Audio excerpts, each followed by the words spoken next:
the Detroit Pistons have now lost 28 straight games. If I'm Cade Cunningham at this point, I'm debating just retiring from basketball as a whole because he's doing everything he can and it just isn't enough. It just doesn't matter. The losing streak reaches 27 consecutive games. You can say it's deflating. I mean, it's just, it is what it is. Everybody knows what's going on, so obviously you don't want to be that team. You don't want to be that team. Just 2 years removed from the disgusting and historic losing streak that the Detroit Pistons went on in 2023, they are now sitting atop the Eastern Conference with an 11-2 record. A team that was just seen as one of the laughingstocks of the entire NBA is now looking to be one of the Eastern Conference championship contenders. So looking where it all went wrong, well, where did it all go right? Well, obviously, the star of the show has been Cade. That man's just been spicy, man. He's been so good. Second straight year right now, averaging over 26 a game. Last year averaged 26, right now 27.5. His shooting efficiency is actually not that good this season, but one thing we've seen from him is not just more of a shot creation leap and an actual looking to score, because we've seen in games this season, such as against the Washington Wizards, but he had to take 179 shots, aka 45, to get them the dub in overtime. But this leadership from him has shown that he is able to elevate his teammates with some great floor raising that I don't know if we've really seen from him at this level before, but he has continued to be an incredible playmaker. Dude's averaging 10 assists a game. What more can you ask from him? His turnovers are down as well, and when you watch his games, you can see he's not just throwing a lob up to a guy with 17 defenders on him. He's actually looking and being patient in the pick and roll with Jalen Duren. Jalen Duren has pretty much been Shaq. I'm pretty sure those guys down in Mexico City when they played there, if you were in the crowd and if you had no idea, you probably thought you were seeing the second coming of Shaq. The team as a whole has had a lot of guys stepping up. Obviously, the absence of Malik Beasley was looked at in the offseason because Buddy had a couple too many times using that FanDuel account. So obviously, looking into this team, we didn't really know what to expect. Duncan Robinson, though, was a pretty solid replacement, and I'm glad he's fit in so well with this team playing in transition. On top of that, if Malik Beasley can come back, if his name actually gets cleared, could you imagine him coming back on top of having Duncan Robinson? I would be betting the Pistons money line every game, but don't tell Malik Beasley that because he might. What's up, y'all? It's Mason and Detroit basketball. Yeah, we've seen some Detroit basketball this season. They have been one of the most fun teams to watch in the league. Cade is a must-watch every night on his own. This team it works so well together. You have a couple guys who are just nice spot-up shooters. I mean, Jalen Duren has taken an offensive leap. He's looking to attack off the dribble, but he spams that same move every time. He spams that. And he gets fouled every time. Honestly, I can't believe we're even at this point of the NBA, but the Pistons actually were probably a team that should have been relegated 2 years ago. But shout out Cade Cunningham, man. When you are stuck on a team like this, dude had to be going through the ringer. I mean, the level of play that he was at, especially for this team, he was the only guy that was really providing any sort of bright spot for this team. He was averaging 23 a game in the 2023-2024 season. He has evolved a lot as a player since then, and I think as a defender he's even improved a lot since then as well. But you looked at some of the supporting cast from that year and it just was not good. Obviously you had Bojan Bogdanovic, who was not too bad, but outside of that, scoring wise, it was hard for them to find a lot. Simone Fontecchio was good, and this is where we kind of figured out obviously how good he was going to be as a player. Jalen Duren was all right, but defensively he was not very good. Isaiah Stewart kind of carried that defensive load, but when you look at the fact that Killian Hayes was getting real minutes on this team and started almost half of their games, that's how you know things were not good. When you have a coach that doesn't really want to be there, Monty Williams obviously had just gotten fired from Phoenix, and they kind of offered him a job, and he's like, well, you gave me a lot of money, I guess I'll take it. And then they ended up letting him go. So I don't think Monty Williams has to worry about money anytime soon, nor will the next 7 generations of his family. Now, coming out the last year, obviously this team went into the first round against the Knicks, got wiped in 6, possibly should have been 7.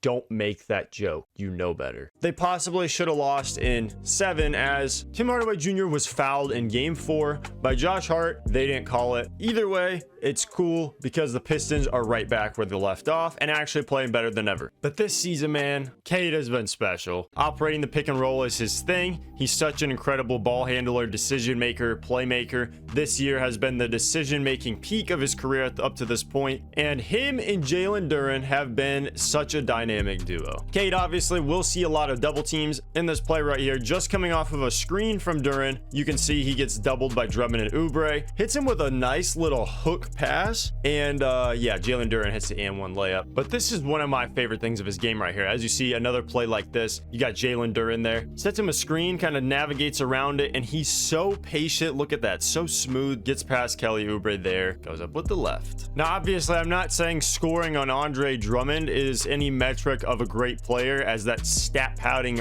rebound merchant. Chill on my goat, just kidding. Yeah, you thought we weren't really rocking with Drummond like that? Yeah. But precisely, Cade has been a guy that he can really fill up the box score when he takes over a game. Now to me, the coolest part has just been seeing the kind of leap that Jalen Duren has taken. Offensively, this is the most aggressive we've ever seen him. He isn't looking to just kind of be spoon-fed and pick and rolls as much, and sometimes he'll actually get the ball on the perimeter, or he'll try to run a handoff and it'll get covered up. He'll face up and he'll drive to the basket, which is something we've been kind of looking for him to do. And defensively, I think he's gotten a lot better as well, as we kind of saw him get constantly outshined by Isaiah Stewart in previous years, but this year he looks a lot more solid. I've never been to Mexico, but if you were in Mexico City at the time of that game, please let me know if you heard people saying Jalen Duren es el mejor, because yeah, he went down there to Mexico City. The game that Jalen Duren had against the Dallas Mavericks made him look actually like the best player that I've ever seen. 33 points from the man, 13 to 16 from the field. If you just watch some of the highlights of this game, what could you really do? Obviously the Mavs don't really have the guard personnel to keep up with a guy like Cade. Lots of doubles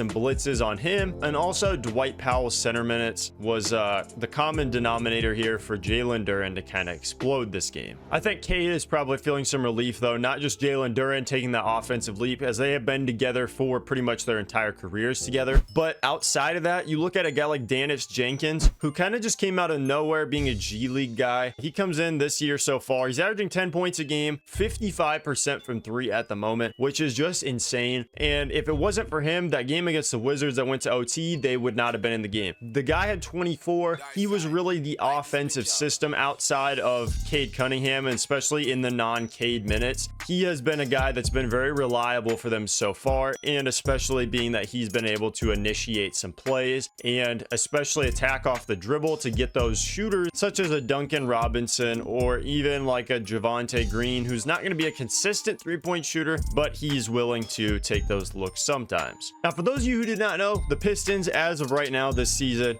defensively have a 110.4 defensive rating, which marks them as second in the NBA, just behind, obviously. Oh, I'm sorry for that one. Obviously the OKC Thunder. But Ausar Thompson always will be great on that side of the ball. Again, Duren has stepped up. Isaiah Stewart is always very good on that side of the ball as well. He's one of the more underrated rim protectors in the league still. Javonte Green always gives you the most hustle pretty much out of anyone on the floor. And outside of that, so far, a lot of their bench guys have been willing to step up and make some plays as well. Guy like B-Ball Paul Reed. And it helps that their leader, Cade Cunningham, is actually a very good two-way player. Defensively, we've also seen he makes a lot of nice plays. He gets a lot of stops. He's actually been very good on bigger players as well. You look here, great contest and even a block on this play on Alex Sarr rolling to the basket. Straight contest, incredible play. He's very strong-bodied, obviously big frame, so he's able to cut off drives very well this play right here. And he's leading the break transition. Duncan Robinson, splash that thing, cuzzo. But I think the biggest factor of this team is that Cade Cunningham, as the leader, has showed this team exactly how to lift everyone up, being a floor raiser, but everyone has been able to play so well within their roles. Duncan Robinson doing his job this season, shooting 43% from three on the year on 7 attempts a game, and they're finding ways to get him open also with off-ball actions, handoffs, things like that. They have very well accepted that defensive identity, which is going to help them a lot lot, especially in the postseason. And we saw last year they were able to do the same thing, but it just hurt them that Isaiah Stewart did not play in that Knicks series after getting hurt. I think Cade is in for some crazy potential. He only continues getting better. I think he'll be in MVP conversation soon enough. Maybe not this year for sure, but here in the next 2-3 seasons, we should be hearing his name pretty much every day from here on out. Don't be surprised if Cade is up there soon. Again, this Pistons team is so fun, man. I love this team. But yeah, what's been your favorite thing about the Detroit Pistons this season? I think Cade has been obviously top notch, but I really like the offensive leap from Jalen Duren. That has been probably my favorite thing to watch because he seemed like a guy that was just kind of big out there for no reason. And this year, he's been putting not only his size and physicality, but he's not afraid to just drive straight off the dribble, which is something that is just insane to see. I love watching him drive. He's been getting to the free throw line quite a bit. He's averaging 6.6 free throws a game, up from 3.1 a year ago. He's doubled his free throw total. Again, that just kind of shows how aggressive he is, and that's a night and day difference for him. We better all be cheering for the Pistons from here on out. Where they just came from, they came from the trenches. Cade Cunningham has been through it all, so he's very easy to like and he's very easy to root for. But yeah, as always, see you next time, homie.